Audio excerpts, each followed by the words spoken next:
guys filming while driving, and it's better than the can. The guys at 3D Muscle Journey, they assured me that the world was just not ready for that yet, regardless of how many of us make our life-changing decisions while in that position.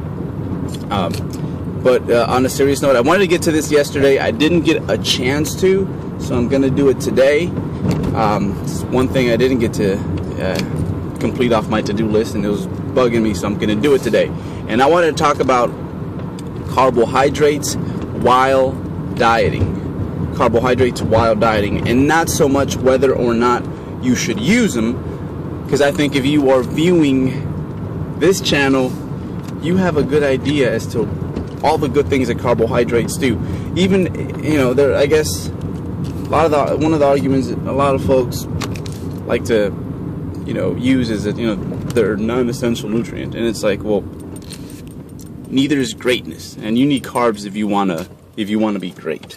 But on a serious note, carbohydrates, they're gonna help you, sustain fat loss in the long term. They can help you keep performance high and just put you in a better position once the diet is over metabolically. It's going to help you maintain a lot of the efforts you've made to achieve the levels of leanness you were after. So moving on, I wanted to talk about carb timing, okay?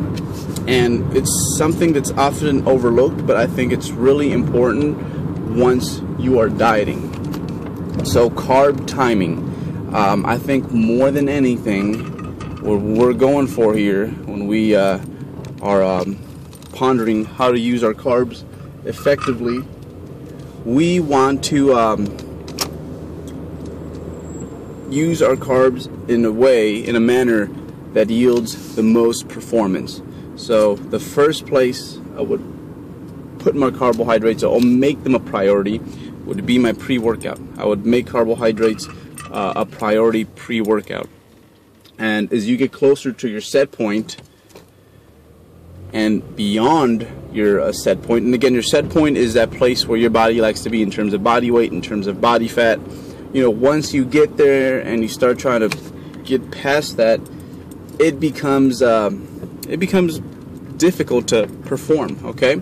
Not just mood and fat loss rate take a hit, but so does performance. So making sure you have carbohydrates pre-workout, I think, is very important. And it's very important especially for those folks out there who have to diet on slightly lower levels of carbohydrates than most of us. So say you're on 100 grams of carbs at the end of your fat loss phase, I would make room so that, or adjust my whole day so that I could have 50, 60 pre-workout, just because it's going to ensure that I feel good through a good chunk of my workout. Another good place to have your carbohydrates to yield the best performance would be intra-workout, and this one's often overlooked, okay? See, a lot of that zombie feeling you have when you are in the middle of your workout, or just in the middle of your day sometimes, it has to do with just blood glucose levels just being at zombie. And 10 to 15 grams goes a long way in just normalizing everything and getting you back to human. So what I like to do is I like to budget out some of my carbs when dieting, and have a shake with 10 to 15 grams and have that ready to go for the second leg of my workout. So right around where I reach that halfway mark, or when I start kind of feeling like I'm dieting, I will start sipping on that, and you'd be surprised as to just how much that helps when it comes to helping you yield just better performance from beginning to end. Okay, so pre and intra, great times to have carbs. Okay, now after pre and intra, I would say that the best time to have carbohydrates is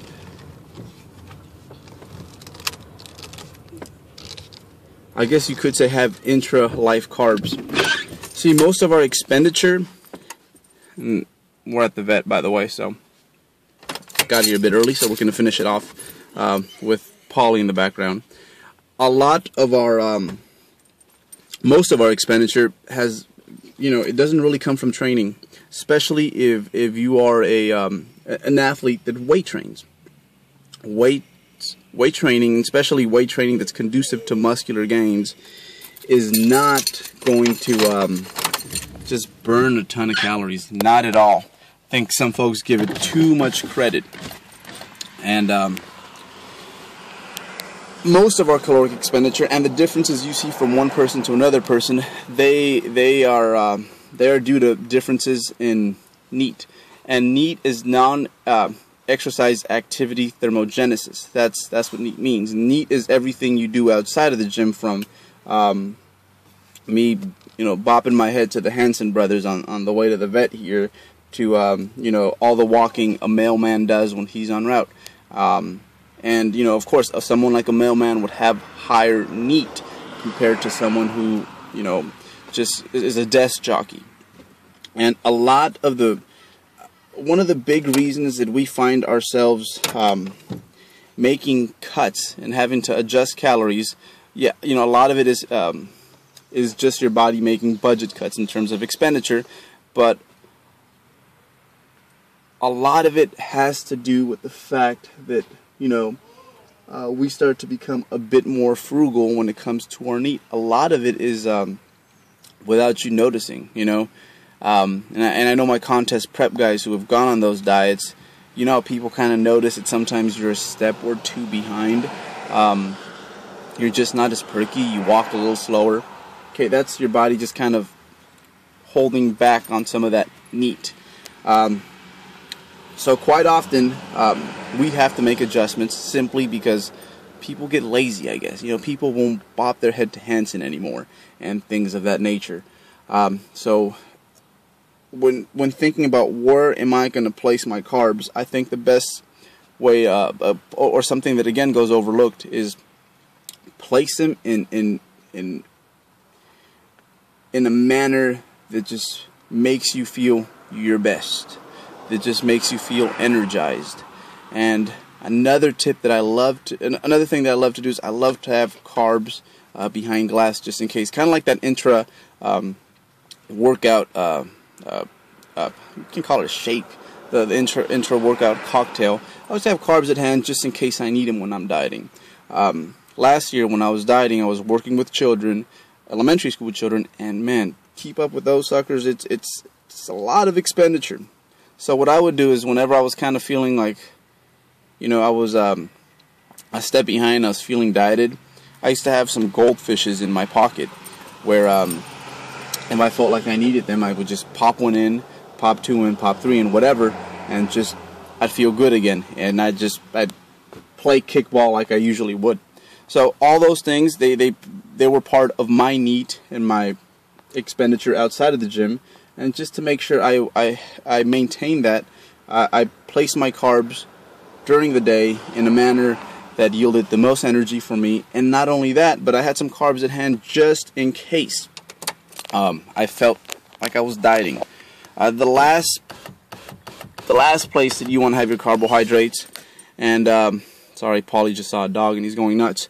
The last place you want to have carbohydrates when dieting, or after you take care of performance, and then you take care of whatever yields you the best energy, is just up to you. Personal preference. Have them wherever you like.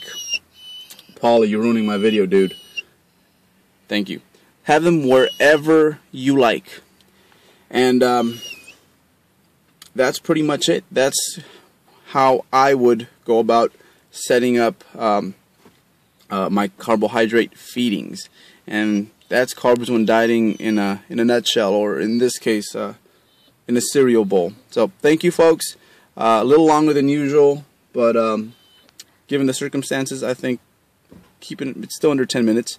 Thank you very much. And again, I'm enjoying this, getting to reach out to a lot of folks out there who seem to be enjoying this. So thank you, and look out for the next question and answer series within a week or so.